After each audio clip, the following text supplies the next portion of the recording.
Hello everyone, मैं कमल छाबड़ा आपका फिर से स्वागत करता हूं even coaching centre YouTube platform पे। तो वही 14 जुलाई से सभी के एग्जाम्स देखो स्टार्ट हो जाएंगे। उम्मीद करता हूं कि आपकी प्रेपरेशन कंप्लीट हो चुकी होगी और मॉक टेस्ट भी बहुत से लगा लिए होंगे। तो एक बार मुझे कमेंट सेक्शन में बताइएगा ज़रूर कि आप जब मॉक टेस्ट अटेम्प्ट कर रहे हैं तो रीजनिंग के सेक्शन को अटेम्प्ट करने में आपको कितना समय लग रहा है। माना कि रीजनिंग का जो सेक्शन है काफ़ियों को आसान लग रहा होगा। अब ऐसा नहीं है कि आपसे सारे क्वेश्चन अटेम्प्ट हो रहे हैं इसलिए वो आसान है, नहीं। अगर आप उसे 12 से 13 मिनट में पूरे का पूरा 25 का सेट उसे अगर आप अटेम्प्ट कर रहे हैं विद एक्यूरेसी तो ही वो इजी माना जाएगा। तो आप मुझे बताइए कि अभी तक जो आपने मॉक टेस्ट लगाए हैं कहीं भी XYZ किसी भी प्लेटफॉर्म पे, तो मुझे बताइएगा कि आपको उसमें कितना टाइम लगता है। मोस्ट ऑफ द क्वेश्चंस ऐसे भी रहते हैं कि जो आपको टाइम कंज्यूमिंग रह सकते हैं। जैसे कि अगर मैं टॉपिक्स की बात करूं, सिटिंग अरेंजमेंट, मैथमेटिकल ऑपरेशन के काफ़ी टाइप्स बनती हैं जो ऑप्शन के थ्रू क्वेश्चंस करने वाले, एनोलॉजी के क्वेश्चन, तो ऐसे बहुत सारे चैप्टर्स हैं जो टाइम कंज्यूमिंग आपको लगते होंगे। तो इस सेशन के अंदर आपको रीजनिंग के सेक्शन को किस तरह से अटेम्प्ट करना है, कौन सा क्वेश्चन देखते ही आपको उसे सॉल्व करना है और कौन सा ऐसा क्वेश्चन रहेगा जो आपको देखते ही स्किप करना है या होल्ड पे रख के चलना है जिसे आप नेक्स्ट राउंड में सॉल्व कर सकते हो, उसकी प्रॉपर हम स्ट्रेटेजी देखने वाले हैं।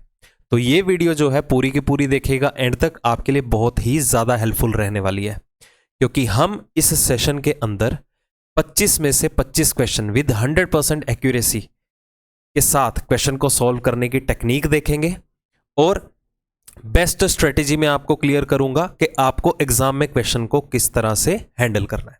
ओके, तो रही बात, अब ज़्यादा स्ट्रेस लेने की ज़रूरत नहीं है कि आपको ज़्यादा से ज़्यादा क्वेश्चन अटेम्प्ट करने हैं, क्योंकि इसके मार्क्स जो हैं, देखिए आपको पता भी है, अब इसके मार्क्स जो हैं वो ऐड ऑन नहीं होंगे, आपको सिर्फ ये क्वालिफाई करना है। अगर सपोज आपके 25 क्वेश्चन आने भी वाले हैं तो ये मत फोर्स मत कीजिएगा अपने आप को कि आपको 25 के 25 अटेम्प्ट करने ही है। टारगेट बना के चलिए, अगर आपके 23 भी हो जाते हैं तो मोर देन सफिशिएंट है, कोई दिक्कत वाली बात नहीं है। तो एक दो हम क्वेश्चन ऐसे एज्यूम कर सकते हैं कि वो क्वेश्चन हमसे या तो ना हो या उसका जो हमने सॉल्यूशन निकाला है वो काफ़ी लेंदी होने वाला हो, तो आप उसे स्किप करके चल सकते हैं। ओके, तो रही बातें कि एग्ज़ाम में कैसे अटेम्प्ट करना है वो आपको टाइमली बताता रहूँगा जैसे जैसे आपके सामने वो क्वेश्चन आता रहेगा। तो मैं रिपीट कर रहा हूँ इस बात को, वीडियो एंड तक ज़रूर देखिएगा, आपको हर क्वेश्चन को अटेम्प्ट करने का वे यहाँ पर पता चलेगा।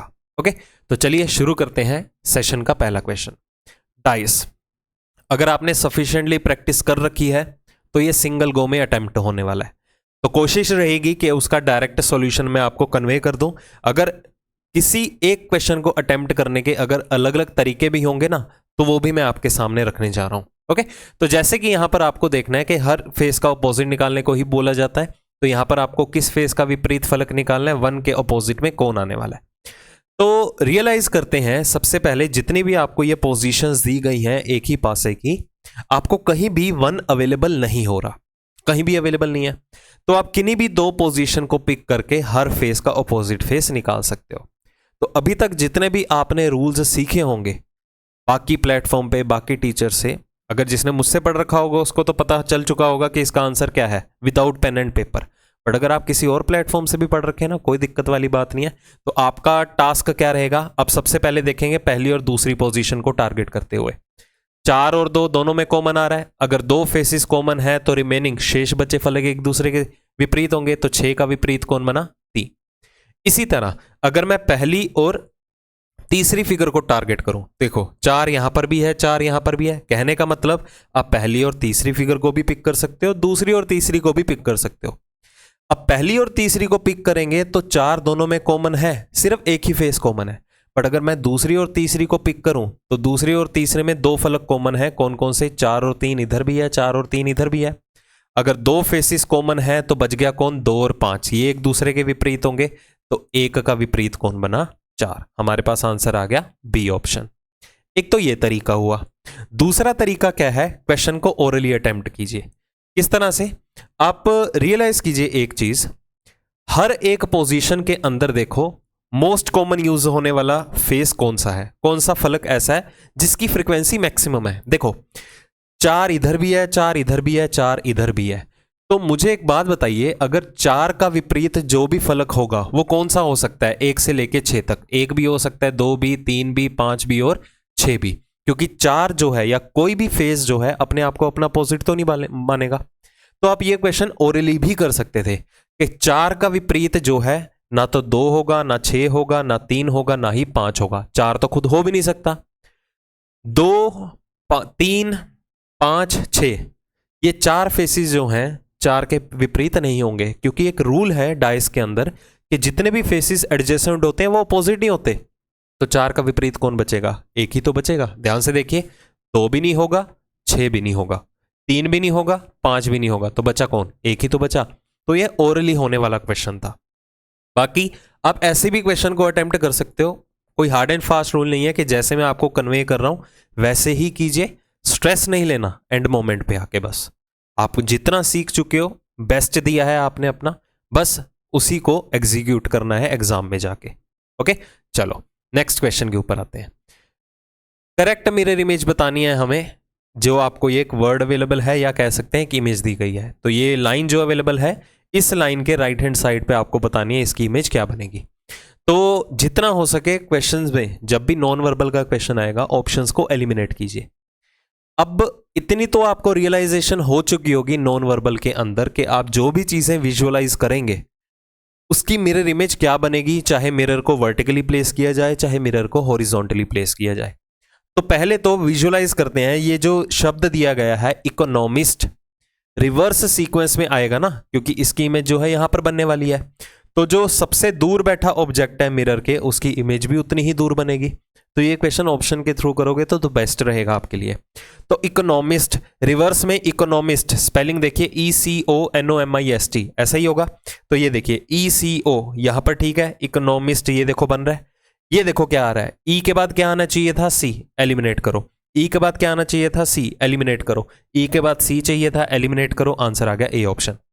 जब भी आपको मिरर इमेज का क्वेश्चन आए ना, स्पेसिफिकली जब लेटर्स के थ्रू आपको एक इमेज दी गई हो कि उसकी मिरर इमेज दर्पण प्रतिबिंब ज्ञात कीजिए, कोशिश करना कि पूरे का पूरा वर्ड आपको मिरर इमेज में कन्वर्ट नहीं करना। हमेशा ऑप्शंस का रेफरेंस जरूर लेके चलिएगा। ऑप्शन का रेफरेंस जैसे कुछ एक लेटर्स ऐसे हैं जो अपनी पोजीशन जो है चेंज नहीं करते, कब? जब मिरर को वर्टिकली प्लेस किया जाए। वो कौन कौन से अक्षर हैं आपको पता ही होगा, जैसे H हो गया, I हो गया, T हो गया। तो बहुत से अक्षर, कितने हैं? 11 अक्षर ऐसे हैं जब मिरर को वर्टिकली प्लेस किया जाए तो अपनी पोजीशन चेंज नहीं करते। तो उन लेटर्स का आपको पता होना चाहिए, पहली बात। और ऑप्शन का रेफरेंस लेते हुए अगर आपको लगता है कि स्पेलिंग मिस्टेक्स हैं, क्योंकि विजुअलाइजेशन वही डिपेंड करती है। देखो इकोनॉमिस्ट डायरेक्टली बन रहा है, यहां पर नहीं बन रहा था, एलिमिनेट कर दे, मतलब उसकी स्पेलिंग्स भी चेक कर लीजिएगा एक बार। इसी विजुअलाइजेशन की मैं बात कर रहा था। अगर आपने सफिशिएंट अमाउंट में प्रैक्टिस की होगी तो इजीली रियलाइज हो जाएगा कि कौन से ऑप्शन आपका आंसर हो सकते हैं, कौन सा आप डायरेक्टली एलिमिनेट कर सकते हो। हाँ, जो क्वेश्चन स्किप करना होगा तो या मार्क एज रिव्यू करना होगा तो मैं यहां पर मेंशन करता रहूंगा। हालांकि रीजनिंग में कोई भी क्वेश्चन स्किप करने वाला नहीं होता, 25 के 25 क्वेश्चन अटेम्प्ट करने वाले होते हैं। हाँ, वो अलग सिनेरियो है कि अगर आप किसी टॉपिक में लैग कर रहे हो, जैसे मिसिंग नंबर हो गया, एनोलॉजी हो गया, ग्रुप एनोलॉजी के क्वेश्चन हो गए, सिटिंग की प्रैक्टिस बहुत ज़्यादा नहीं की है, कुछ एक चैप्टर्स ऐसे हैं जो आपके मन में डर पैदा करके बैठे हैं, तो वैसा क्वेश्चन आप स्किप कर सकते हो। ऐसा नहीं होगा, बहुत सारे होंगे, इक्का दुक्का क्वेश्चन ही होगा, कोई दिक्कत वाली बात नहीं। चलो अगले क्वेश्चन के ऊपर आते हैं। यहां पर भी देखिए क्या है, हमें इस सीरीज को कंप्लीट करना है, बताना है इस क्वेश्चन मार्क की जगह क्या आने वाला है। तो पहले तो ये देखिए, जो इजीली आपको दिखाई दे, आइडेंटिफाई हो जाए, वो वाला ऑब्जेक्ट को टारगेट कर लो।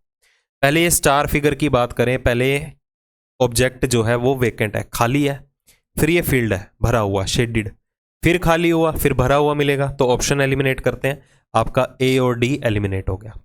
दूसरी बात अगर बात करें तो ये 1, 3, फिर क्या है 5 और 7, फिर क्या है 9 और 11, मतलब कि आपको ओड नंबर्स अवेलेबल हैं सीक्वेंस वाइज, विषम संख्या में। तो आप देखिए सभी के सभी ऑप्शंस को अगर टारगेट करें तो सभी में ओड नंबर या जो विषम संख्याएं थी वो कॉमन थी, 13 और 15, 13, 15, इधर भी 13, 15, इधर भी 13, 15। मैटर ये करेगा 13 कहाँ आएगा और 15 कहाँ आएगा। ये देखो, एक साइक्लिक सीक्वेंस है, 1, 3 आमने सामने, फिर यहां पर आया 5, फिर 7, 5 के बाद का 7 के बाद का ओड नंबर विषम संख्या कौन सी है 9, फिर क्या आया 11, 11 के बाद की विषम संख्या होगी 13, 13 के सामने क्या आ जाएगा 15। समझ आया? तो 13 बॉटम कॉर्नर पे होना चाहिए, लेफ्ट हैंड साइड पे। सी ऑप्शन आपका आंसर। तो इनकी रोटेशन आपको ध्यान से देखनी होगी कि किस फॉर्मेट में रोटेट हो रहे हैं, क्लॉकवाइज डायरेक्शन में या एंटी क्लॉकवाइज डायरेक्शन में। किसी सर्टेन कोड लैंग्वेज में आपको मोबाइल का कोड दिया गया है, साइलेंट का कोड अवेलेबल है, तो आपको पेंटिंग का बताना है। देखो, जब भी कोडिंग डिकोडिंग का क्वेश्चन आपको वर्ड की फॉर्म में अवेलेबल हो तो फॉर श्योर आप उसे अटेम्प्ट करके देखिए। बट अगर आपको किसी भी वर्ड का कोड जो है एक नंबर की फॉर्म में अवेलेबल होगा, जैसे आपने देखा होगा काफी क्वेश्चंस जो हैं प्रीवियस ईयर में आ रखे हैं कि वर्ड का कोड आपको नंबर की फॉर्म में दे दिया गया, तो उस क्वेश्चन को फर्स्ट राउंड में अटेम्प्ट कभी मत करना, क्योंकि वो आपके लिए टाइम कंज्यूमिंग हो सकता है। वहां स्टंट मत मारने बैठना कि हाँ हमने तो बहुत सी प्रैक्टिस कर रखी है, हम अटेम्प्ट कर लेंगे। ऐसा ओवर कॉन्फिडेंट होके कभी भी क्वेश्चन को अटेम्प्ट मत करना, चाहे वो किसी भी चैप्टर का है। ओके, तो जब भी आपको वर्ड का कोड एक नंबर की फॉर्म में दिखाई देना, हमेशा उसे स्किप करके चलिएगा। उसे आप सेकंड राउंड में अटेम्प्ट कर सकते हो, क्योंकि क्वेश्चन के ऊपर कभी भी लिखा नहीं होगा कि हाँ भाई आओ मुझे अटेम्प्ट करो, मैं आपके लिए आसान हूं। ओके, ऐसा कभी भी नहीं होता। वो अटेम्प्ट करने में आपको पता चलेगा कि उसका लॉजिक आपको आइडेंटिफाई हो रहा है या नहीं हो रहा। तो यहां पर वर्ड का कोड नंबर लेटर की फॉर्म में है, तो आप इसे वन गो में अटेम्प्ट कर सकते हो। अब अटेम्प्ट करने का तरीका भी देखो क्या है। स्ट्रेटेजी तो आपको पता ही है, सबसे पहले हम वर्ड के कोड में बैठे हुए लेटर्स को टारगेट करते हैं कि वो सेम लेटर यूज हुए या डिफरेंट है। अब सेम तो है नहीं, टोटली डिफरेंट, तो फिर क्या करेंगे, प्लेस वैल्यूज लिखेंगे। तो एग्जाम में देखो आपको इस तरह से टाइम नहीं वेस्ट करना कि आप पहले मोबाइल वर्ड लिखेंगे फिर उसका कोड मेंशन करने बैठेंगे, ऐसा कभी भी नहीं करना। अल्टीमेटली यहां पर आप करने क्या वाले हो, फिर इसकी प्लेस वैल्यू कंसीडर करेंगे आप एक एक करके। तो मेन रोल जो है वो किसका रहेगा, लेटर्स का रहेगा या प्लेस वैल्यूज का रहेगा? ऑब्वियस ही बात है, आप कहोगे जी नंबर्स का रहेगा, तो सिर्फ और सिर्फ प्लेस वैल्यूज ही कंसीडर करेंगे। तो मोबाइल आपको स्क्रीन पे दिखाई देगा सारे का सारा क्वेश्चन, तो लेटर देखते रहिए और उसकी प्लेस वैल्यू कंसीडर करते रहिए। ओके, ILE ये वर्ड बन गया मोबाइल। अब इसका कोड क्या अवेलेबल है, PRELOH।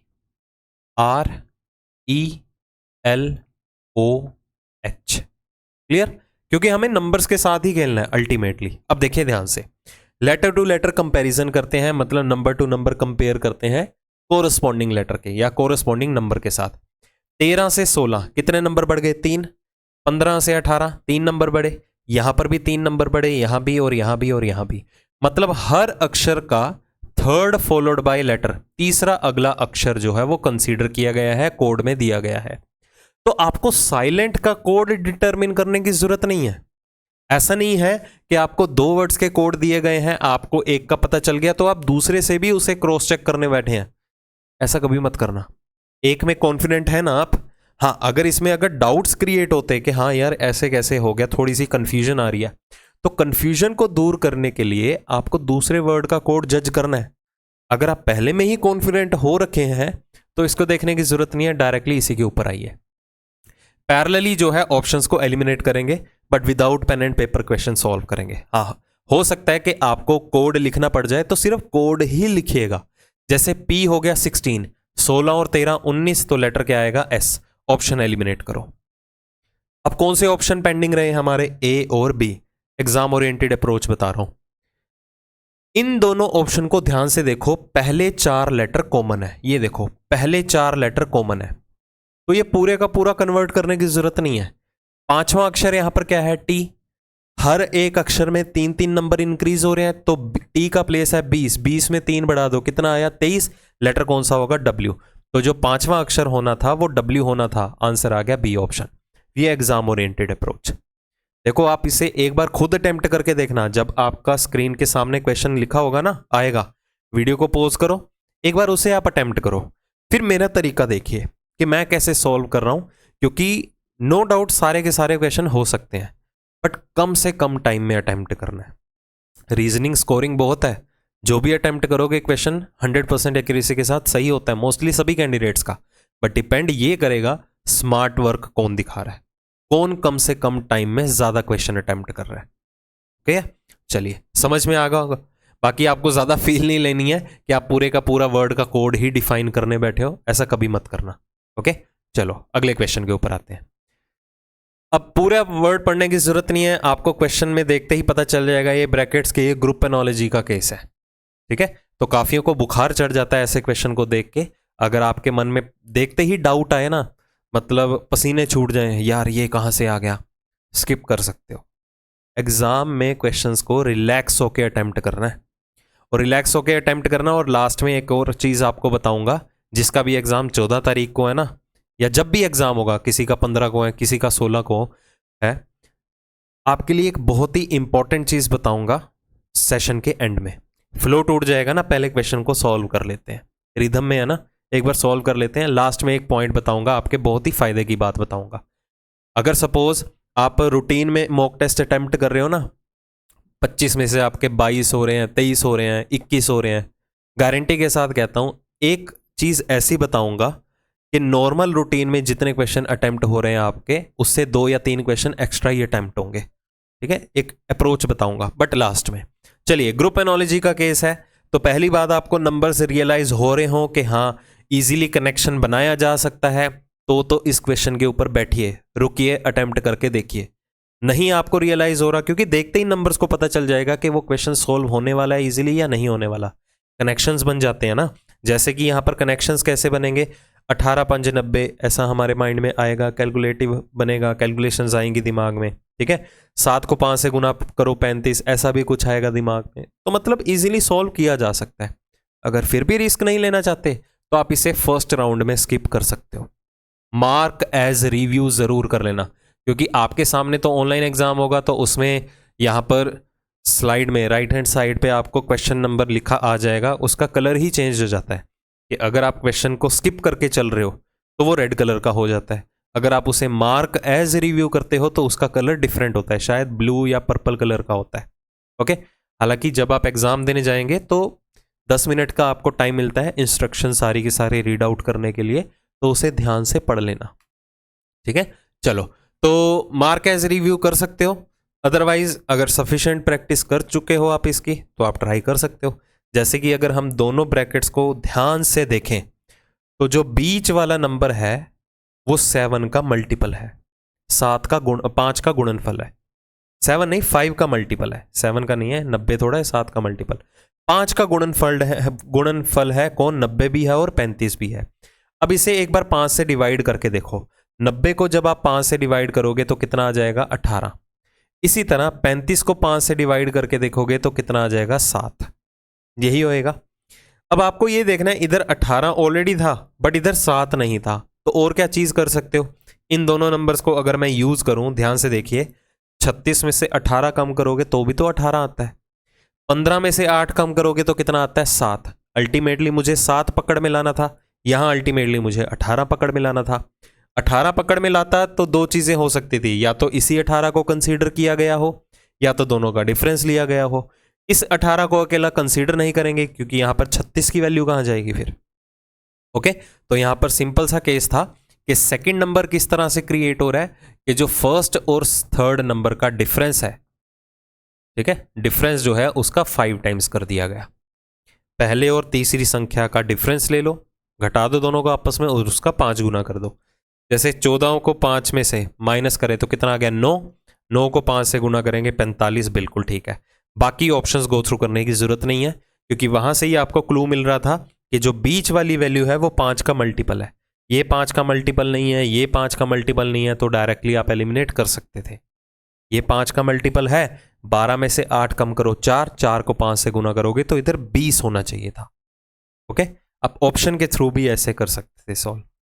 नेक्स्ट, एक और बात है, ये देखो कोडेड रिलेशन का जो क्वेश्चन है, A is the maternal grandfather of C, यहां पर आपको इक्वेशन नहीं सॉल्व करनी है, ऑप्शन के थ्रू क्वेश्चन को सॉल्व करना है और बताना है किसमें ए जो है वो किसका, सी का कौन बन रहा है, नाना बन रहा है, मैटरनल ग्रैंडफादर।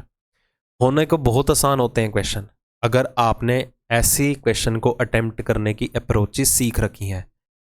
अगर आपको ये क्वेश्चन फिर भी अभी प्रॉब्लम क्रिएट करते हैं ना, और अगर आपने मुझसे नहीं पढ़ रखा, तो रिसेंटली जो सीरीज चलाई है ना ब्लड रिलेशन में भी उसमें टॉपिक है, उसमें कोडेड रिलेशन के क्वेश्चन को, ऐसे क्वेश्चन को कैसे हैंडल करना है समझ आ जाएगा, जरूर जाके देखो, ये फ्री के नंबर देगा। अब सुनिए ध्यान से। अब यहां पर ऑप्शंस आप डायरेक्टली एलिमिनेट कर सकते हो, जैसे कि हम यहां पर मान के चलते हैं कि इसमें इतना ज्यादा हाई लेवल नहीं बनता, बहुत ही नॉर्मल लेवल का क्वेश्चन है ये। क्या लिखा गया है? A is the maternal grandfather of C. A C के नाना किस में बन रहे हैं? तो मुझे एक बात बताओ, सी के नाना, आपके नाना कौन है? आपके मदर के फादर। इसी तरह सी के नाना कौन होंगे? Maternal grandfather. सी की मदर बनेगी, मदर के बाद क्या बनेंगे? फादर, तभी सी के मैटरनल ग्रैंडफादर बने ना। जब सी की मदर बनी, माता बनी, तो मदर का साइन यूज हुआ, तो यहां पर मदर का साइन क्या है? प्लस। मदर बनने के बाद फादर बना, फादर बना, पिता बना, तो पिता का साइन भी यूज होगा, कौन सा? डिवाइड। अल्टीमेटली मैटरनल ग्रैंडफादर बनाने के लिए आपको ए और सी के बीच में ये दो साइंस चाहिए, एक डिवाइड का और एक प्लस। मोर ओवर अगर हम ए टू सी ट्रेवल कर रहे हैं तो पहले डिवाइड दिखना चाहिए, बाद में प्लस दिखना चाहिए। ऑप्शन उठाओ। ए टू सी ट्रेवल करते हैं, पहले डिवाइड फिर प्लस, पहले डिवाइड फिर प्लस तो है, बट ए से सी तक होना चाहिए। ए से सी तक पहले डिवाइड फिर प्लस होना चाहिए, ए से सी तक पहले डिवाइड फिर प्लस होना चाहिए। यहां पर है देखो, डी ऑप्शन आंसर। देखो कितना टाइम लगा क्वेश्चन को सॉल्व करने में। यहां पर मुझे क्वेश्चन को ये पूरा फ्रेम लिखने की जरूरत पड़ी। आप एग्जाम में ओरली क्वेश्चन को अटेम्प्ट करोगे, ये तो आपको थोड़ी क्लियरिटी के लिए मैंने यहां पर मेंशन कर दिया ना, आपको एग्जाम में इतनी जरूरत नहीं पड़ेगी। ठीक है, आप डायरेक्टली और कैसे एलिमिनेट कर सकते थे? जैसे मुझे मैटरनल ग्रैंडफादर चाहिए, मतलब ए जो है एक मेल पर्सन चाहिए, पुरुष व्यक्ति चाहिए। यहां पर देखो फीमेल वाला साइन कौन है? प्लस और माइनस, तो ए के राइट में प्लस माइनस नहीं होना चाहिए था। यहां पर देखो ए के राइट में प्लस, फीमेल बनेगा, ए के राइट में प्लस, फीमेल बना, ए के राइट में माइनस, फिर से फीमेल, क्योंकि माइनस का साइन सिस्टर वाला है। तो ये तीन ऑप्शन डायरेक्टली एलिमिनेट भी हो रहे थे। आप ऐसी ट्रिक भी लगा सकते हो, डायरेक्टली डी ऑप्शन आंसर आ जाए। तो बहुत से अप्रोचेज होती हैं कोडेड रिलेशन को सॉल्व करने की, डिपेंड करता है आपका उन ट्रिक्स के ऊपर होल्ड किस तरह से है। तो वही है, अगर आपको इसमें अभी भी दिक्कत आती है तो कोई बात नहीं है, कुछ नहीं बिगड़ा अभी तक, अभी टाइम बहुत है, आधे घंटे में ही क्लियरिटी हो जाएगी। तो वो ब्लड रिलेशन की वीडियो जाके देखिए, उसमें कोडेड रिलेशन वाला पार्ट सिर्फ देख लो, चाहे डबल स्पीड के साथ देख लो, बेनिफिट मिलेगा आपको, बहुत ज़्यादा बेनिफिट मिलेगा। वो चांसेस आर देयर कि ऐसे क्वेश्चन आएंगे और ज़रूर आएंगे, और धीरे धीरे इनका लेवल बढ़ भी रहा है ईयर टू ईयर। चलो, ये आ गया एनोलॉजी का केस, अक्षरों के ऊपर आधारित है, सादृश्यता, ज़रूर अटेम्प्ट करिएगा। अब देखो आपको दो पेयर्स गिवन है, तीसरा पेयर कंप्लीट करना है। अब ध्यान से देखिए, आपको दोनों के दोनों पेयर्स सोल्व नहीं करके देखने। मोस्ट ऑफ द टाइम यहां पर कौन सा कंसेप्ट रहेगा आपका? कोडिंग डिकोडिंग का। आपको भी पता है, प्रैक्टिस काफी की होगी। चूज केयरफुली करना है कि कौन सा पेयर का कोड डिटरमिन करके देखें। जैसे यहां पर रोर का कोड दिया गया है, आर 2 बार आ रहा है, क्यू 2 बार आ रहा है, तो आपको वेरीफाई करना पड़ेगा कि इस आर का कोड इस वाले क्यू के साथ गिवन है या इस आर का कनेक्शन इस वाले क्यू के साथ गिवन है। तो टाइम कंज्यूमिंग हो सकता है, तो जहां कहीं भी ऐसे लेटर्स रिपीट हो जाए ना, उसको कभी मत उठाना। हियर का कोड देखते हैं, HEAR। कोड क्या अवेलेबल है? QZDG। कोशिश करो without position value question solve हो। अब देखो, H से G 8 से 7 एक नंबर कम हो गया, कनेक्शन ऐसे बनाते हो ना आप। 5 से 4 एक नंबर कम हो गया। 27 से 26 क्यों किया? क्योंकि मैं A से Z जाना चाहता हूं, A का प्लेस 1 है, -1 करूंगा तो प्रॉब्लम आ सकती है ना। तो आपको मैंने कहा था कोडिंग डिकोडिंग एनोलॉजी सीरीज, उसमें आप रेपिटेशन फॉलो कर सकते हो। A को हम 27, B को 28 कंसीडर कर सकते हैं। तो 27 में एक कम किया 26, 18 में एक कम किया कितना आया? 17। तो मतलब कि रिवर्स सीक्वेंस में प्रीवियस लेटर के साथ हर एक अक्षर को एक्सचेंज किया गया है। तो ओरली करते हैं। P का पिछला अक्षर क्या होगा? O। M का क्या होगा? L। A का पिछला अक्षर Z। D का पिछला अक्षर क्या होगा? C। तो O, L, Z और C। हालांकि पहले अक्षर से ही आपका क्वेश्चन का आंसर मिल सकता था, वही है। अगर थोड़ा लेंदी वर्ड आ जाता तो मैं जरूर ऑप्शन का रेफरेंस लेता। यहां 4 ही अक्षर थे और एक ही लेटर कम हो रहा था, बस पिछला अक्षर की ही बात कर रहे थे, एक एक लेटर पीछे आना था, तो मैंने कंप्लीट बना दिया। हालांकि एग्जाम में अगर आपको लेंथी वर्ड आए तो जैसे हमने कोडिंग डिकोडिंग का पहले किया ना क्वेश्चन, वैसे ही इसे सॉल्व करना है। एक लेटर का आइडिया लो, अगर कॉन्फिडेंट है तो ऑप्शंस को एलिमिनेट करना सीखो। जैसे कि मैं यहाँ कॉन्फिडेंट हूं कि पहला अक्षर ओ ही आएगा, वो सिर्फ एक ही ऑप्शन में था, आंसर हो गया। पूरे का पूरा कोड डिटरमिन करने की जरूरत नहीं है। ये क्वेश्चन मार्क एज रिव्यू करना है, मैथमेटिकल ऑपरेशन। आपको भी पता है थोड़ा टाइम कंज्यूमिंग होता है, क्योंकि ये क्वेश्चन जो है ऑप्शंस के थ्रू करने वाला है कि 5 और 9 को ऐसे कौन सी इक्वेशन में एक्सचेंज करें ताकि मेरी इक्वेशन जो है या समीकरण जो है वो सही ना हो, विल बी नॉट करेक्ट, कौन सा सही नहीं है। पहली बात तो क्वेश्चन को थोड़ा ध्यान से पढ़ना, कौन सा सही है हमें ये ज्ञात करना है, या कौन सा सही नहीं है हमें वो ज्ञात करना है। अब यहां पर है कौन सा सही नहीं है वो ज्ञात करो, तो आपको 5 और 9 को हर ऑप्शन में चेंज करके देखना ही पड़ेगा आपस में। तो ये टाइम कंज्यूमिंग है, इसमें कोई ट्रिक भी नहीं फॉलो होगी। हम इस क्वेश्चन को सेकंड राउंड में अटेम्प्ट करेंगे। ओके, तो ऐसे इंस्टेंट डिसीजन लेने हैं एग्जाम के अंदर, क्योंकि टाइम बहुत कम है। नेक्स्ट, अब आ गया सीरीज का क्वेश्चन, तो हमें बताना है कि यहां पर क्वेश्चन मार्क कीजिएगा क्या आने वाला है। तो पहली बात तो देखिए, जो ये स्क्वेयर बॉक्स है, स्क्वेयर बॉक्स जो है वो रोटेट होता जा रहा है 45 डिग्री के एंगल पे। ओके, ऑप्शन का रेफरेंस लो, हर ऑप्शन में इस स्क्वेयर की पोजीशन फिक्स है।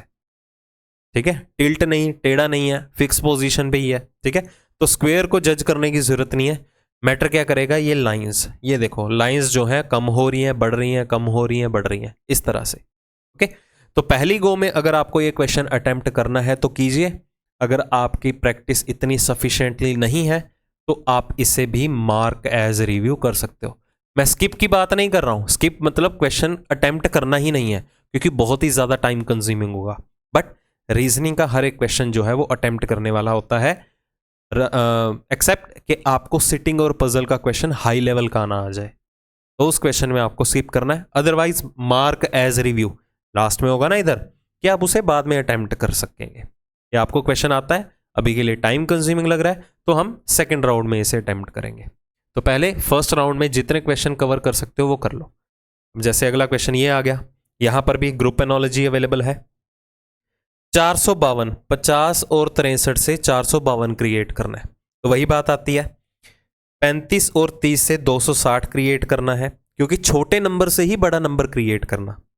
अब यहां पर आपको किस तरह से फैक्टर्स बनाने हैं या फैक्टर्स नहीं बनाने, तो आपको किस तरह से टेबल्स लेने हैं या मल्टीप्लाई करना है, ऐड करना है, किस तरह से, कैसे जज करेंगे।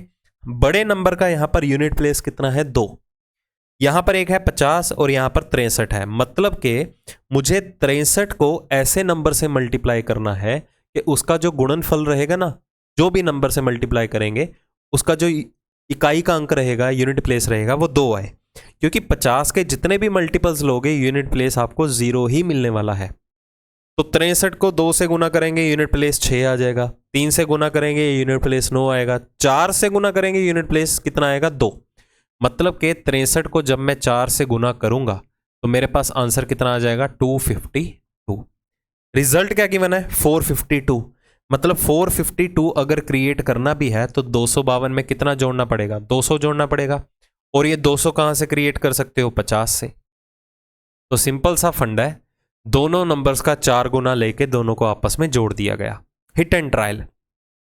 या दोनों को आपस में जोड़ दो फिर उसका 4 गुना ले लो, जैसे कि 35 और 30 को आपस में जोड़ दो, कितना हो गया 65, 65 का 4 गुना कर दो, 60 का 4 गुना कितना हो गया 240, 5 का 4 गुना हो गया 20, तो रिजल्ट कितना है 260। कैसे भी कर सकते हो। तो कैसे पता चला, गुणनफल बना के यूनिट प्लेस को मैंने टारगेट कर लिया। तो जब भी ऐसा क्वेश्चन आए हमेशा छोटे नंबर से ही बड़ा नंबर क्रिएट करना। और अगर आपको पता ना चले कि किस नंबर से मल्टीप्लाई करें तो बेस्ट आइडिया देता हूं, इस बड़े नंबर के फैक्टर्स बना लेना, सारी पिक्चर क्लियर हो जाएगी। हमेशा बड़े नंबर्स के टुकड़े कर दो, गुणनखंड बना दो, आपको पता चल जाएगा कि इसे किससे मल्टीप्लाई करना है, इसे किससे मल्टीप्लाई करना है। ओके, एनोलॉजी की वीडियो देख रखी होगी ना, उसमें बेस्ट स्ट्रेटेजी बता रखी है कैसे ऐसे क्वेश्चन को हैंडल कर सकते हो। तो चलिए ऑप्शन के थ्रू आए फिर। तो 30 और 45 कितना हो गया 75, 75 का 4 गुना करना है, तो 75 का 4 गुना करेंगे तो कितना आ जाएगा 400, 300 सॉरी। 75 का डबल कितना हुआ 150, 150 का डबल कितना हो गया क्योंकि किसी भी नंबर को अगर 4 गुना करना है तो उसके डबल का भी डबल कर दो। 75 का डबल 150, 150 का डबल 300, यहाँ 330 की बना है। 30 और 25 कितना हो गया, ऐसे भी कर सकते हो, या 120 और 100 ऐसे भी कर सकते हो, क्योंकि इसका भी 4 गुना और इसका भी 4 गुना, दोनों को आपस में जोड़ना है ना। चाहे आप 55 का 4 गुना कर दो, तो 55 का 4 गुना कितना हो जाएगा, 220, रिजल्ट 260 दिया गया। 50 और 15, तो यहां पर देखिए इसका 4 गुना 200, इसका 4 गुना 60, बिल्कुल ठीक है, 260 is the correct answer. Okay, चलिए। 3 ऑफ द फॉलोइंग, जब भी ऐसा दिया गया कि निम्नलिखित 4 अक्षर संयोजनों, पूरा पढ़ने की जरूरत नहीं है, मतलब वो क्लासिफिकेशन वर्गीकरण का क्वेश्चन है। ओके, डायरेक्ट ऑप्शन उठाओ। पहला ऑप्शन ध्यान से देखिए, क्या पहला ऑप्शन क्या बनेगा, 3 7 2।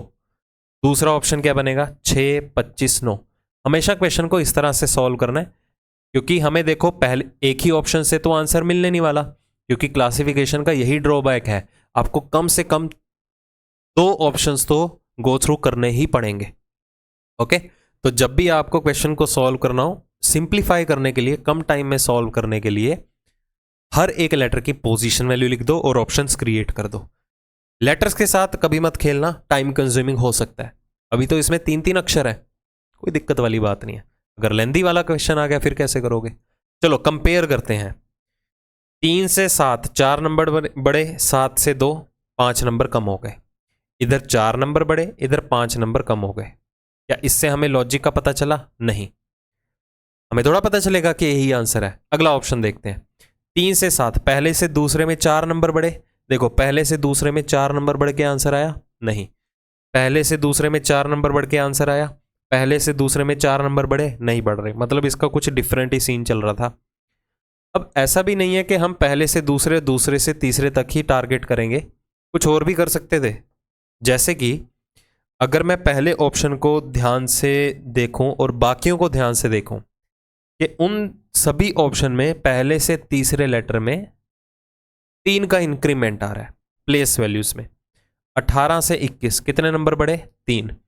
11 से 14 कितने नंबर बढ़े? 3।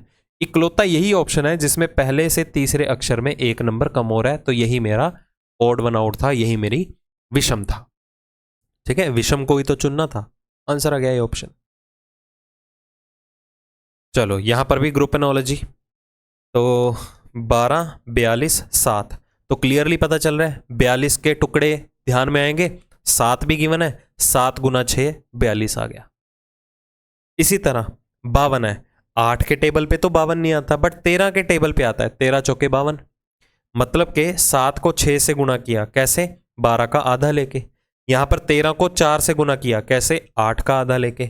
अल्टीमेटली जो पहली और तीसरी संख्या है उसको आपस में गुना करके उनका आधा लिया गया है। हम ये भी बोल सकते हैं, या पहली और तीसरी संख्या में से किसी भी संख्या का हाफ ले लो, उसे दूसरे से मल्टीप्लाई कर दो। जैसे यहां पर पहली और तीसरी संख्या में से पहले ग्रुप में हम पहली संख्या का आधा ले लेते हैं। 12 का आधा कितना हो गया? 6। 6 गुना 7 42। पहली और तीसरी संख्या में हम तीसरी संख्या का आधा ले लेते हैं, क्योंकि विषम संख्याओं का हाफ करोगे तो वो डेसिमल में आएगा। हमेशा इवन नंबर्स का हाफ करो। जैसे 8 का आधा कितना हो गया? 4।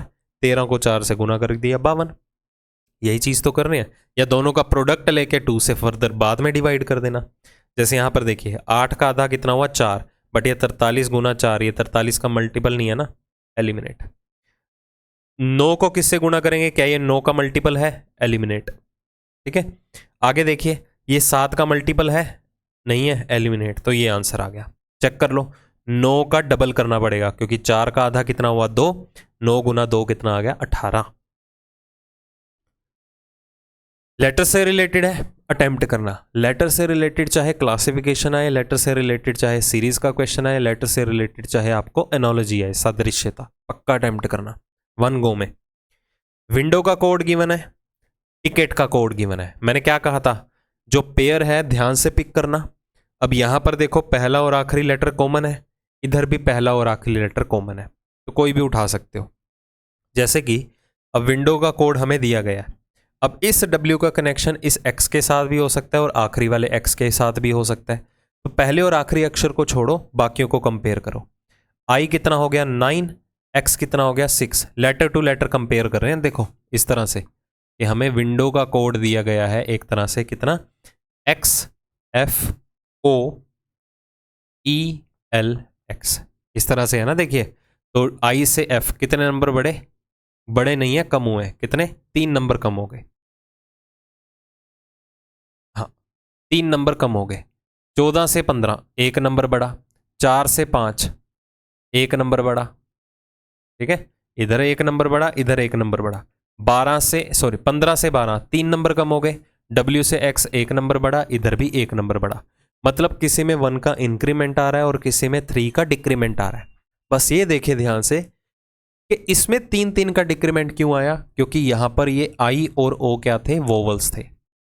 जितने भी स्वर यहां पर अवेलेबल होंगे उसमें 3 का डिक्रीमेंट आएगा या 3 लेटर पीछे जाना पड़ेगा, और जितने भी यहां पर कॉन्सोनेंट हैं स्पेसिफिक क्वेश्चन में उसमें 1 का इंक्रीमेंट आएगा, मतलब उससे व्यंजन में हमें 1 बढ़ाना पड़ेगा।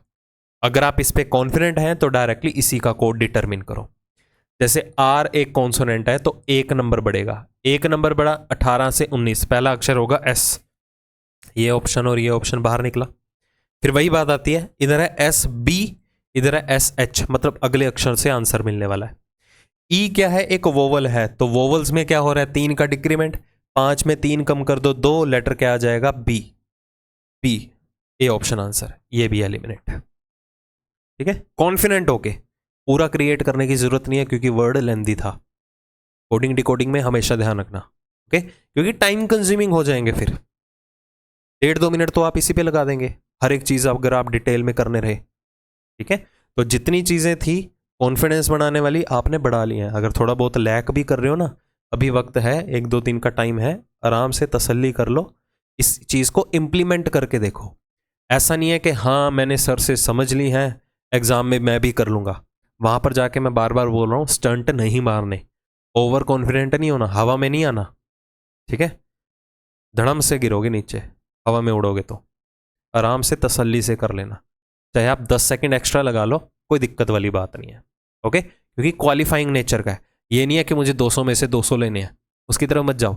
200 में से 150 ले लो, ठीक है, हो सकता है, बाकी डिफिकल्टी लेवल के ऊपर डिपेंड करेगा। ओके, अगर 150 वाला आ जाए, सपोज 145 की कट ऑफ है, 150 वाला हो या किसी के 200 में से 180 हो, कोई फर्क नहीं पड़ता।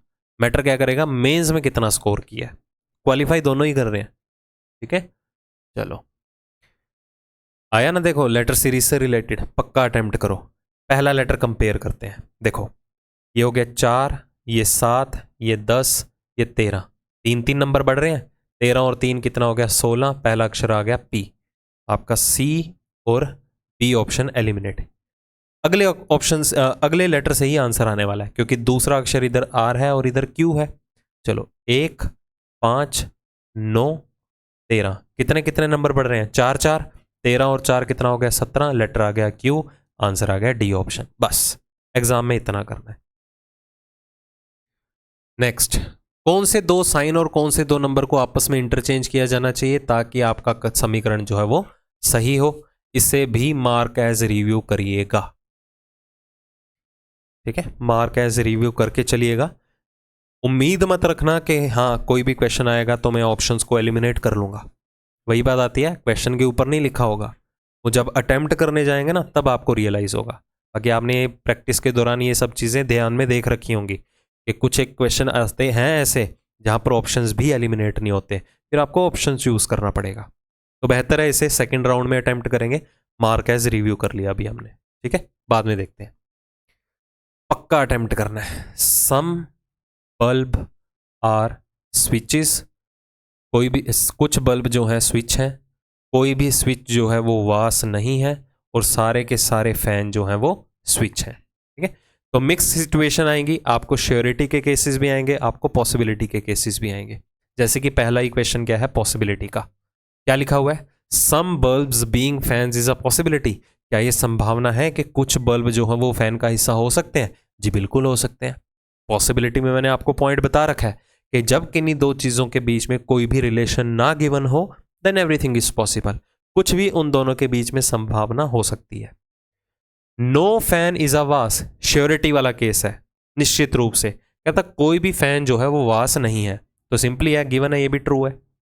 अब नो किस में पूछा जा रहा है, फैन और वास में, तो फैन और वास में क्रॉस दिखना चाहिए, तो दिखा कैसे, स्विचेस के थ्रू, क्योंकि एस वी नहीं है या स्विच वी नहीं है या वास नहीं है, तो स्विच के अंदर जो भी एग्जिस्ट कर रहा है वो भी वास नहीं है, तो पूरे का पूरा फैन भी वास के साथ नेगेटिव रिलेशन बना रहा है, तो ये भी सही हुआ। ऑल स्विचेस आर फैंस, क्या सभी स्विचेस फैंस हैं, गलत।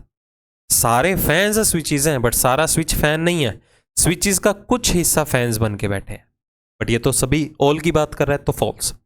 No bulb is a vase, कोई भी बल्ब जो है वो वास नहीं है, तो उसके लिए आपको बल्ब और वास में क्रॉस चाहिए था, ये भी गलत। आंसर क्या आ गया, 1 and 2 फॉलो, केवल और केवल पहला और दूसरा निष्कर्ष ही अनुसरण करता है। फिर से देखिए, कोडेड रिलेशन वाला केस आया।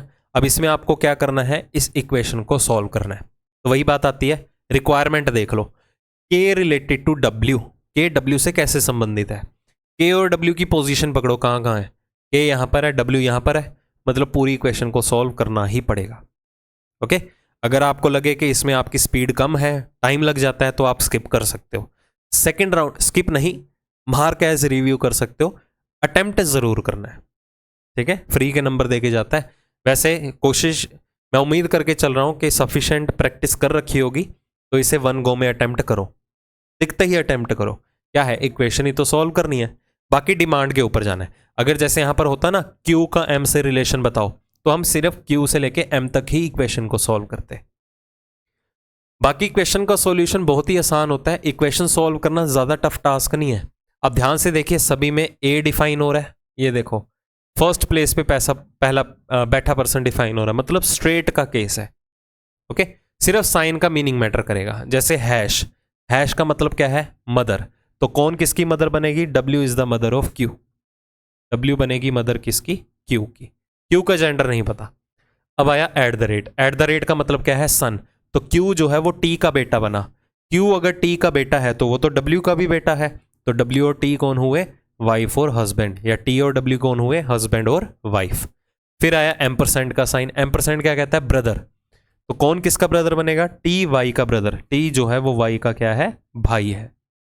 नेक्स्ट एट द रेट आया, एट द रेट का मतलब क्या है, सन, बेटा, तो वाई जो है एम का बेटा बनेगा, Y is the son of M. Next percentage का मतलब क्या है, वाइफ, पत्नी, तो एम जो है वो के की पत्नी बनेगी, खत्म। किसका रिलेशन बताना था, के का डब्ल्यू के साथ, रिलेशन ध्यान से देखिएगा, डब्ल्यू का के से नहीं पूछा, के का डब्ल्यू से पूछा है, तो के जो है वो डब्ल्यू का क्या लगा, वो उसके हस्बैंड का फादर है, क्योंकि दोनों तो सिबलिंग्स हुए, ब्रदर ब्रदर हुए ना, तो हस्बैंड का फादर कौन होता है, फादर इन लॉ, ससुर। ओके, जरूर करना है अटेम्प्ट। क्या लिखा हुआ है, some W are F, some R F, कुछ डब्ल्यू एफ है और कुछ आर क्या है, एफ है। पहला conclusion, some R not W, गलत, नो डब्ल्यू इज आर, गलत, बिना वेन डायग्राम देखे। तो आप ये ट्रिक भी फॉलो कर सकते हो, जब भी आपके सामने पॉजिटिव स्टेटमेंट का सेट आए, ये देखो दोनों की दोनों पॉजिटिव स्टेटमेंट्स है ना, पॉजिटिव स्टेटमेंट के सेट में कभी भी नेगेटिव कंक्लूजन गलत नहीं होते, ये देखो नेगेटिव निष्कर्ष है, ये कभी नहीं सही, कभी भी सही नहीं होते हैं। जब पॉजिटिव के स्टेटमेंट का सेट हो, हमेशा नेगेटिव कंक्लूजन क्या होंगे, फॉल्स होंगे। चेक कर लो, कुछ आर डब्ल्यू नहीं है, कहां दिखाई दे रहे हैं, हमें तो आर और डब्ल्यू में कोई कनेक्शन ही नहीं given. No W is R, कोई भी डब्ल्यू आर नहीं है, कहां दिखाई दे रहा है, तो डब्ल्यू आर में डाउटफुल केस है, ठीक है, तो दोनों के दोनों गलत है। इसको सही मत मान लेना कि हाँ दिखाई तो दे रहे हैं, उसके लिए क्रॉस अवेलेबल होना चाहिए, क्योंकि श्योरिटी जो है वो विजिबिलिटी मांगती है, चीजें अकॉर्डिंगली दिखाई देंगी तो ही उसे सच मान के चलना है। और कई क्या करेंगे, धुरंधर इसमें आइदर और बना देंगे, ऑप्शन देखो आइदर और का मिल रहा है, फिर कहेंगे जी इक्वेशन गलत है, क्योंकि R W W R match ही तो कर रहा है, तो आइदर और, बट उसके लिए कंडीशन क्या है, एक पॉजिटिव दूसरा नेगेटिव होना जरूरी है, यहां तो दोनों ही नेगेटिव है, तो आंसर क्या रहेगा इसमें, नाइदर नॉर, ना तो पहला अनुसरण करेगा ना ही दूसरा निष्कर्ष अनुसरण करता है।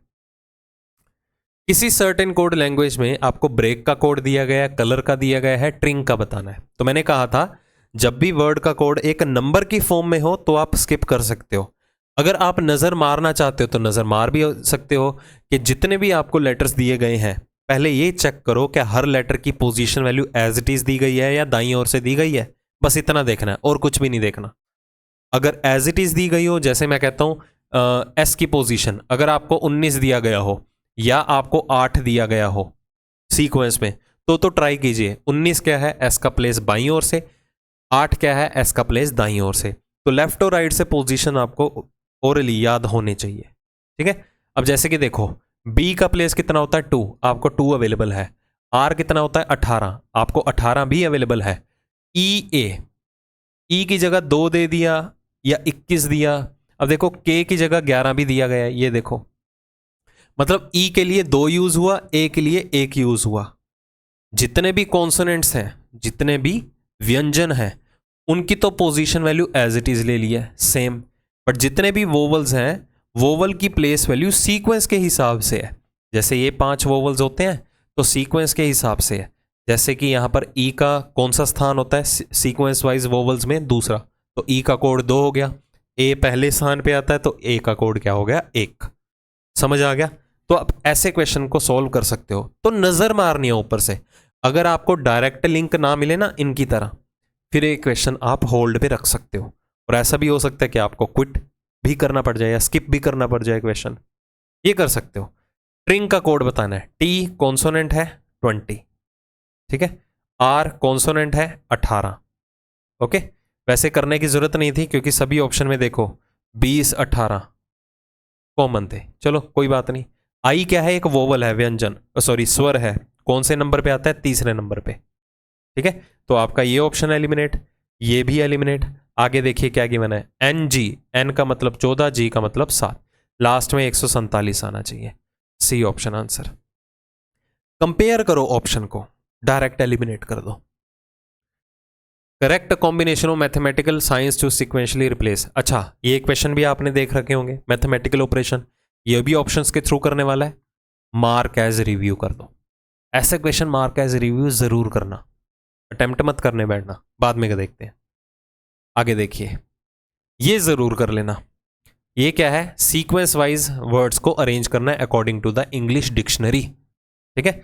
चलो सारे के सारे वर्ड्स मिलते जुलते हैं। अब सभी में देखिए, अगर ऊपर ऊपर से ही नजर मारे, पहले 4 अक्षर कॉमन है, ये देखो पहले 4 अक्षर जो हैं वो कॉमन है, EXPE। हम क्या करेंगे, सिर्फ 5वें अक्षर से इन्हें कंपेयर करना शुरू करेंगे। इधर 5वां अक्षर है N, इधर क्या है L, इधर क्या है D, इधर है N और इधर क्या है। तो सीक्वेंस वाइज अगर बात करें, जिस लेटर की प्लेस वैल्यू है कम, सबसे कम होती है, वो सबसे पहले आएगा। तो पहला शब्द कौन सा होगा, नंबर 2 वाला, नंबर 2 वाला सबसे पहले आएगा, तो सी और डी ऑप्शन एलिमिनेट। अब 2 से स्टार्ट होने वाले ये 2 ऑप्शन है, ऑप्शन कंपेयर करो, 2 4 5, 2 4 5। बात किस पे आएगी, तीसरे और पहले शब्द पे। तो तीसरे और पहले शब्द को कंपेयर करो कि पहले कौन आएगा। तो पहला शब्द पहले आएगा क्योंकि एन जो है वो आर से पहले बैठा होता है, तो 1 पहले 3 बाद में, ए ऑप्शन आंसर। हम सारे के सारे वर्ड्स को क्यों कंपेयर करें, टाइम नहीं है ना इतना। ये देखो, ये अप्रोच है, स्मार्टेस्ट अप्रोच है, 5 सेकंड में क्वेश्चन का आंसर। तभी तो ये 10 मिनट में भी हो सकता है, लगाओ ऐसे अगर क्वेश्चन आ जाए 10 मिनट में भी हो सकता है रीजनिंग का सेक्शन, ठीक है। बट फिर भी हम इतना भी जल्दबाजी में नहीं करेंगे, 12 से 13 मिनट जो है मोर देन सफिशिएंट होते हैं सेक्शन अटेम्प्ट करने के लिए। 22 क्वेश्चन तो कहीं नहीं गए, 3 मान लो ऐसे होंगे जो आपको स्किप करने पड़ जाए, ठीक है, मान लो कोई दिक्कत नहीं है। तो 12 मिनट मोर देन सफिशिएंट है, इजीली स्कोर कर सकते हो। सीरीज दी गई है, बताना है अगला कॉम्बिनेशन क्या रहेगा, लेटर से रिलेटेड है, पक्का अटेम्प्ट करो। ये देखो ओरली होने वाला है वैसे तो, ये 18 23 2 7 5 5 नंबर बढ़ रहे हैं, करने की जरूरत नहीं है। ऑप्शन भी ध्यान से देखोगे, पहला लेटर क्या है L, तो करने की जरूरत नहीं है पहले अक्षर को, हम दूसरे अक्षर से शुरू करेंगे। ये हो गया 13, ये हो गया 7 1 21, 13 से 7 6 नंबर कम हुए, 7 से 1 6 नंबर कम हुए, 1 से 6 नंबर कैसे कम करने हैं, इसे 27 मान लो, 27 में 6 कम करो 21, 21 में 6 कम करो 15, दूसरा अक्षर आ जाएगा O, दूसरा अक्षर O है तो आपका A और D एलिमिनेट। अब देखो इन दोनों में से कोई एक आंसर है, तीसरा अक्षर V कॉमन है, चौथा अक्षर वेरी करना है तो चौथे को ही उठाओ बस। ये 19 11 8 कम हो गए, 11 में 8 कम करो 3, 3 को आप क्या लिख सकते हो? और 27वें पे ए, 28वें पे बी, 29वें पे सी। 29 में 8 कम करो 21, 21 में 8 कम करो 13, लेटर क्या आ जाएगा? एम। B option answer. पूरा कभी भी सॉल्व नहीं करना, मैं बार बार बोल रहा हूं, हमेशा ऑप्शंस का रेफरेंस जरूर लेना ऐसी सिचुएशन में। एम्बेडेड फिगर, कौन सी आकृति अंतर्निहित है? रोटेशन अलाउड नहीं है, तो इस चीज का ध्यान रखिएगा, रोटेशन अलाउड नहीं है ऐसा दिया जाता है। तो विजुअलाइजेशन है, ठीक है, कहां पर दिखाई दे रहा है? ये देखो बी ऑप्शन में क्लियरली दिखाई दे रहा है ये वाला पार्ट, ठीक है, विजिबल हो गया। या पेन और चेंज कर दूं? चलो डिफरेंट पेन यूज कर लेता हूं मैं। ये देखो,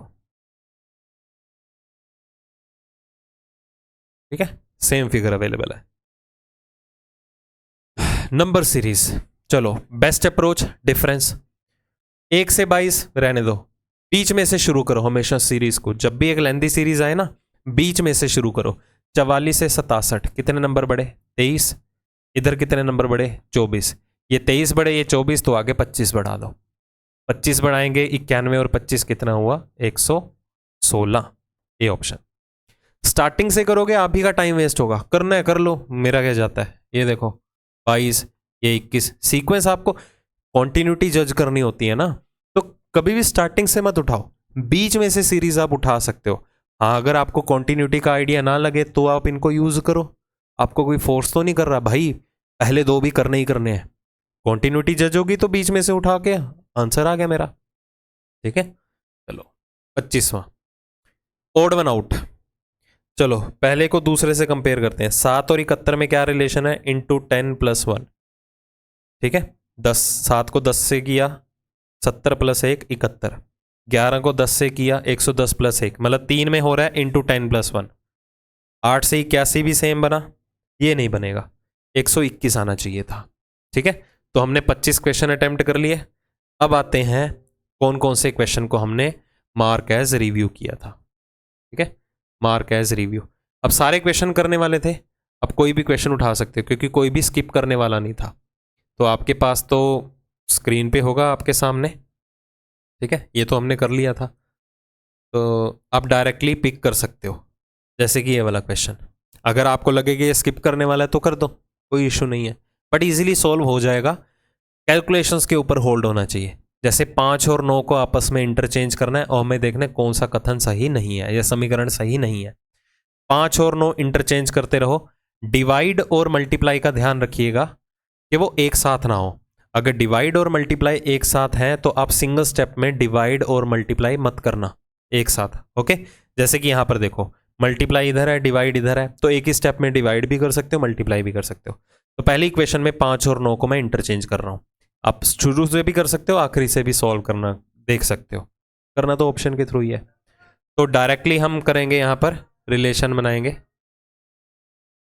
सॉरी बच गया मेरा। चलिए करते हैं सॉल्व। तो 5 और 9 को आपस में इंटरचेंज करते हैं, तो 5 इधर आया, 9 इधर आया, ऐसे ही होगा ना। आपका पेन चलेगा, यहां पर मैं मार्क नहीं करूंगा। अब आप बोलोगे भाई आप तो स्क्रीन पे मार्क कर पा रहे हो, मैं कैसे करूंगा? तो एग्जाम में आपको सिर्फ चीजें लिखनी है, ओके। तो 5 और 9 इंटरचेंज हो रहे हैं, 5 चौके 20 प्लस 9 माइनस का क्या हो गया 4, 8/2 कितना आ गया 4। 29 में 4 कम करो 25, ये तो ठीक है, मुझे गलत वाला चूज करना है तो ये मेरा आंसर नहीं है। 5 और 9 इंटरचेंज होंगे, इधर 5 आ गया, माइनस इधर 9 आएगा, तो 9 चौक 36 कर सकते हैं क्योंकि मल्टीप्लाई और डिवाइड अलग अलग है। प्लस का कितना आ गया 2, तो माइनस का 36 है, प्लस का 7 है, तो माइनस का 29, ये क्या गिवन है माइनस का 30, यही आंसर है। समझ आ गया? क्योंकि हमें यह बताना था कि कौन सा समीकरण जो है वो सही नहीं है। तो कौन सा सही नहीं है आपका? दूसरे वाला जो है बिल्कुल सही नहीं है, ठीक है जी। चलो अगले पे आए, और कौन सा रह गया था जो मार्क एज अ रिव्यू किया था हमने? एक तो ये हो गया, एक ये था सीरीज का पार्ट। अगर आपसे ये सॉल्व ना हो तो कोई दिक्कत नहीं, आप इसे भी स्किप कर सकते हो, बट अटेम्प्ट करने वाले हैं हर एक क्वेश्चन।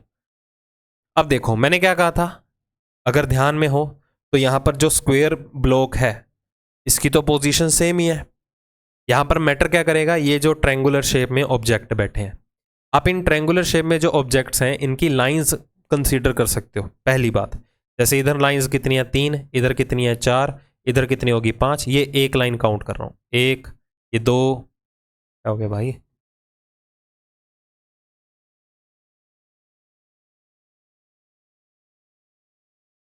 ये क्या हो गया इसे,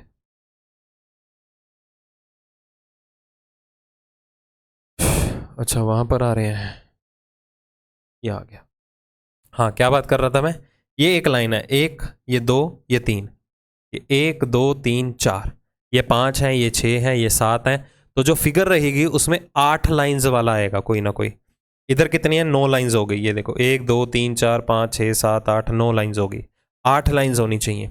ये 4 5 6 7 गलत, इसमें भी 8 लाइंस हैं, और इसमें कितनी है 6 7 8, इसमें भी 8 लाइंस है। अब दोनों में से कोई मेरा एक आंसर होने वाला है। चलो अगर हम और चीज रियलाइज करें, ध्यान से देखिएगा, यहां से आगे जाना है ना, तो आप नंबर ऑफ लाइंस की रोटेशन भी देख सकते हो कि लाइन कहां पर जुड़ रही है, ठीक है, आप ऐसे भी देख सकते हो। दूसरा, अगर हम यहां से टारगेट करें अगली फिगर को, तो ध्यान से विजुलाइज कीजिए, अगर लाइन इधर आएगी भी सही तो एक ट्रायंगल को कंप्लीट करेगी। तो ये ट्रायंगल कैसे कंप्लीट होंगे, एक साइड पे 2 आएंगे, एक साइड पे 1 होगा, एक साइड पे 1 होगा, ऐसे ही होगा ना। बट यहां पर देखो दोनों साइड पे 2 2 ट्रायंगल है, हालांकि एक साइड पे 2 होने चाहिए, एक एक साइड पे 1 1 होना चाहिए। तो ये भी आपका बाहर निकला, आंसर आ गया डी ऑप्शन। ऑप्शंस एलिमिनेट करो, क्यों ज्यादा स्ट्रेस में आना कि हाँ भाई क्या होगा, लॉजिक समझ में नहीं आ रहा, नहीं आ रहा छोड़ दो, बट स्मार्टली प्ले करो। ये देखो थोड़ा सा लॉजिक की जरूरत होती है, सीरीज बहुत आसान होता है, चांसेस हैं सीरीज भी आने वाला है आपको, ठीक है। चलो एक तो ये क्वेश्चन अटेम्प्ट कर लिया, और कौन सा था, मार्क एज रिव्यू, हमने 4 किए थे ना, 2 तो कर लिए, एक ये था भाई साहब, मैथमेटिकल ऑपरेशन वाले ही मोस्टली मार्क एज रिव्यू होते हैं, ऑप्शन के थ्रू करना होता है ना। चलो कौन सा समीकरण सही है वो बताना है, ऑप्शंस उठा लेते हैं। 15 और 6 अगर इंटरचेंज करते हैं तो 15 और 6, ये देखो अगर आपस में इन्हें इंटरचेंज किया भी जाएगा तो ध्यान से देखिए डिवाइड कहाँ जाने वाला है, तो जो भाग का साइन है वो कहाँ जाएगा, प्लस की जगह, इधर प्लस की जगह भाग आ जाएगा, तो ये क्या बनेगा 12/6, 12 6 से डिवाइड हो सकता है, तो ये मेरा आंसर भी हो सकता है। दूसरा ऑप्शन 12 और 15 माइनस और मल्टीप्लाई, अगर 12 और 15 इंटरचेंज कर देते तो माइनस और मल्टीप्लाई इंटरचेंज करते, ठीक है, यहां पर क्या आ जाता माइनस, तो 6/15 बन जाता है, देखो 12 की जगह 15 आएगा ना, 6/15 मल्टीप्लाई का साइन यहां पर है, तो 6/15 मतलब 2/5, फ्रैक्शन क्रिएट होगा, आंसर तो न्यूमरल वैल्यू में चाहिए, एलिमिनेट करो। 12 और 9 डिवाइड और माइनस, अगर 12 और 9 इंटरचेंज हो जाते तो माइनस की जगह क्या आ जाता भाग का साइन, तो 15/12 मल्टीप्लाई बेचारा इधर है, तो 15 भाग 12 कितना हो जाता 5/4, फिर से फ्रैक्शन बनेगा, निकालो बाहर। 14 और 6 डिवाइड और मल्टीप्लाई, 14 और 6 अगर इंटरचेंज हो जाते तो 6 भाग 14, तो क्या बनता देखो 6 भाग 14 गुणा 12, मल्टीप्लाई डिवाइड एक साथ है ना, तो क्या पता ये डिनोमिनेटर वैनिश कर दे, तो क्या बनेगा ये चीज, बट ये फ्रैक्शन क्रिएट कर रहे हैं, इसे भी एलिमिनेट करो, एग्जाम में आंसर आ गया ये। सॉल्व मत करना, क्योंकि मैं कॉन्फिडेंट हूं मेरा B C D option answer हो ही नहीं सकता, ठीक है। अगर ज्यादा फील लेना चाहते हो, हाँ क्रॉस चेक करना चाहते हो, थोड़ा कॉन्फिडेंस नहीं आ पा रहा तो करना है तो कर सकते हो, कोई इशू नहीं है, आधा मिनट भी नहीं लगेगा इसे सॉल्व करने में, कर लो। तो क्या गिवन है 14 गुना 15 प्लस और कौन सा है 12 डिवाइडेड बाय 6 माइनस 9, डिवाइड और प्लस इंटरचेंज होंगे, 15 और 6 भी होगा, एक ही स्टेप में देखो ये कितना हो गया 210 प्लस 2 माइनस 9, 210 और 2 कितना, 212 में से 9 कम करो 203, आपका करेक्ट आंसर। कॉन्फिडेंट हैं तो आपने ऑप्शन एलिमिनेट करना है, मैं पहले बोल दूं, अगर आप कॉन्फिडेंट नहीं है तो उसे होल्ड पे रख के चलिए, ठीक है, उससे भी डिटरमिन करके देखिए, प्रायोरिटी हमेशा डिवाइड और मल्टीप्लाई को पहले देनी है। चलो एक तो ये सॉल्व कर लिया हमने, मार्क एज रिव्यू, और कौन सा था, ये आखिरी क्वेश्चन जो मार्क एज रिव्यू था, ठीक है। चलो यहां पर देखो पहले तो डिवाइडेड बाय का साइन, ऑप्शन में कहीं भाग का साइन है? नहीं है। अगर भाग नहीं है तो मल्टीप्लाई का साइन देखिए। अब एक चीज कॉमन है, हर ऑप्शन में जो मल्टीप्लाई का साइन है वो 2 और 50 के बीच में आ रहा है। बेस्ट अप्रोच, पहले जो साइन कॉमन है ना, जिसकी पोजीशन कॉमन है हर ऑप्शन में, उसको फिक्स कर दो। मतलब मेरे पास इक्वेशन बनेगी, अगर मैं इसे सॉल्व करने बैठूंगा तो मैं 2 और 50 को डायरेक्टली लिख के चलूंगा 100। ठीक है, क्योंकि 2 और 50 के बीच में मल्टीप्लाई का साइन तो हमेशा रहेगा। और जब इक्वेशन सॉल्व करेंगे तो बोर्ड मास रूल के हिसाब से मल्टीप्लाई पहले सॉल्व होगा। डिवाइड का साइन तो नहीं था इसमें, और क्या रहा 115। अब इनमें मैं क्या ऐसा ऑपरेशन फॉलो करूं कि मेरी इक्वेशन जो है वो बैलेंस हो जाए। अब हिट एंड ट्रायल अप्लाई कर सकते हैं। हिट एंड ट्रायल मतलब, अब देखो इक्वल टू की पोजीशन अलग अलग है, या तो वो यहां पर है या तो वो आखिरी में है। अगर ये यहां पर प्लेस कर भी देते हैं इक्वल टू, तो देखो इनका जो रिजल्ट है और इनका जो रिजल्ट है वो बैलेंस होना चाहिए। ठीक है, 100 और 20 120, मतलब इधर प्लस रखा हमने, एक 5 और 115 120 बन सकता है। ये देखो इधर भी प्लस रख दिया, तो plus equal two plus. Multiply को मत देखो क्योंकि मल्टीप्लाई हम फिक्स कर चुके हैं, क्योंकि सभी में उसका सीक्वेंस जो है वो सेम है। प्लस इक्वल टू प्लस है, कहीं प्लस है इधर माइनस है, प्लस है आगे माइनस है, मतलब ये कॉम्बिनेशन तो हो गया बेकार। तो मतलब हमने जब इक्वल टू यहां रख के देखा, अब हम इक्वल टू यहां रख के देखते हैं। हिट एंड ट्राई लगाओ, कैलकुलेशंस को स्ट्रॉन्ग बनाओ अपनी, नहीं तो आप ऑप्शंस कैच कर सकते हो। प्लस माइनस वही तो रह गया, और क्या रह गया। अब इक्वल टू 15 आना चाहिए, 115 आना चाहिए, तो इनमें क्या ऑपरेशन फॉलो करें। ये तो प्लस का आएगा, ये तो फॉर श्योर है, तो फिर ये माइनस का आएगा, क्योंकि 100 और 20 120 में 5 कम करो 115, तो प्लस माइनस इक्वल टू है कहीं, C option answer. Hit and trial the best रहता है जब प्लस माइनस की गेम रह जाए। ठीक है, चलो बस ये आखिरी था जो मार्क एज रिव्यू किया था हमने। That's it. पीडीएफ जो आपको मिलेगी वो उसमें आपको आंसर की भी मिल जाएगी। बाकी ये 3 दिसंबर 2022 हमने हार्डेस्ट शिफ्ट जो है वो टारगेट की है। ठीक है, तो उम्मीद करता हूँ कि आपको अप्रोच पता चल गई होगी कि एग्ज़ाम में क्वेश्चन को कैसे हैंडल करना है। घबराना नहीं है, रिलैक्स होके कीजिए, बस इतना सोच के चलिएगा। अगर आपने अपना 100% दिया ना प्रेपरेशन के दौरान, तो कोई दिक्कत वाली बात नहीं है।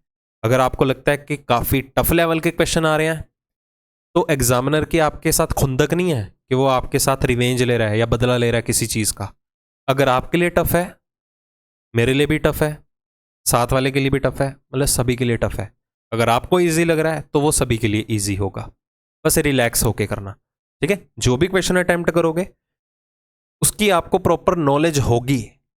प्रैक्टिस के दौरान आपको पता चला होगा कि हाँ आप इस चीज़ में लैक करते हो, या आपको वन गो में सॉल्व नहीं हो पाता, या टाइम कंज्यूमिंग होता है, तो उसे अकॉर्डिंगली या तो स्किप करो या उसे मार्क एज रिव्यू ज़रूर करना। ठीक है, सिर्फ वही क्वेश्चन स्टार्टिंग में उठाना जो आपको लगे कि हाँ उठाया वन गो में सॉल्व होगा और जल्दी से जल्दी सॉल्व होगा। अब किसको वन गो में अटेम्प्ट करना है नहीं करना वो आपको पता होगा, मुझे नहीं पता। ठीक है, आइडिया नहीं है ना कि आपने प्रैक्टिस किस हिसाब से की है, किस चैप्टर की कैसे की है, कहाँ से पढ़ा हुआ है, लॉजिक कितने क्लियर है, कंसेप्ट कितने क्लियर है। ठीक है, और रही बात सभी के लिए एक फ्रूटफुल बात बता देता हूँ। अगर आपका एग्ज़ाम जब भी है, लेट अस सपोज अगर आपका एग्ज़ाम 20 तारीख को है, तो जो भी आप मॉक टेस्ट दे रहे हैं सिर्फ 18 तक दीजिएगा। 19 तारीख को कुछ भी नहीं करना, एक अक्षर भी पढ़ना नहीं है। अगर आपकी प्रेपरेशन है तो 18 तक जितनी है वही सफिशेंट होगी, 19 को क्या उखाड़ लोगे आप। ओके, तो टारगेट जो है वो एक दिन के गैप का रखना। फॉर श्योर वही बात आती है, अगर आप रूटीन में 25 का सेट लगा रहे थे, या मॉक टेस्ट ओवरऑल की बात करूं 100 में से अगर आपके 70 अटेम्प्ट हो रहे थे, गारंटी के साथ कहता हूं अगर इस स्ट्रेटेजी को फॉलो करोगे ना, मतलब एक दिन पहले आप कुछ भी नहीं पढ़ेंगे, अब रिलैक्स माइंड होके जाइएगा। नेक्स्ट डे जो मॉक होगा ना उसमें 72 से 75 के इन बिटवीन अटेम्प्ट होंगे। 4 क्वेश्चन भी एक्स्ट्रा कर लिए ना 8 नंबर की गेम बनती है। तो अगर जिसका भी 14 को एग्जाम है वो 13 को रिलैक्स रहो, जो आपकी हॉबी है ना वो करो। किसी को मूवी देखना पसंद है, मूवी देख लो, बेस्ट है। रिलैक्स रहो, एंटरटेनमेंट वाली कुछ भी, क्राइम वाली मत देखना, कहीं ध्यान उधर ही खड़ा रहे, भाई ये क्राइम किसने किया था, खुद ही डिटेक्टिव बन के घूम रहे उधर, ऐसा नहीं है। एंटरटेनमेंट वाली देखो, या देख सकते हो। ठीक है, या शॉपिंग करने के लिए जाओ, कोई दिक्कत नहीं है। जो आपका मन करे वो करो, गेम्स वगैरह खेल लो, एक दिन फुल्ली रिलैक्स, जितनी तैयारी हो गई, दैट्स इट। जो होगा 100% दिया है, पक्का उसका रिजल्ट आने ही वाला है। ओके, फॉर श्योर इस चीज़ को अप्लाई ज़रूर करके देखना, आपको खुद डिफरेंस फील होगा। ठीक है, मतलब मैं अपना पर्सनल एक्सपीरियंस शेयर कर रहा हूँ जब मैं अपने टाइम पे एग्जाम्स को देता था। ओके, चलो, सेशन कैसा लगा, आपके लिए यूज़फुल रहा या नहीं रहा? जो भी चीज़ें हैं, अगर आप कुछ सजेशन देना चाहते हो कि ऐसे ऐसे करके करिए अगला सेशन, तो ज़रूर बताइएगा, मैं उन चीज़ों को इम्प्लीमेंट ज़रूर करूँगा। ठीक है, जल्दी ही मिलते हैं अगली वीडियो के साथ। Take care and all the very best.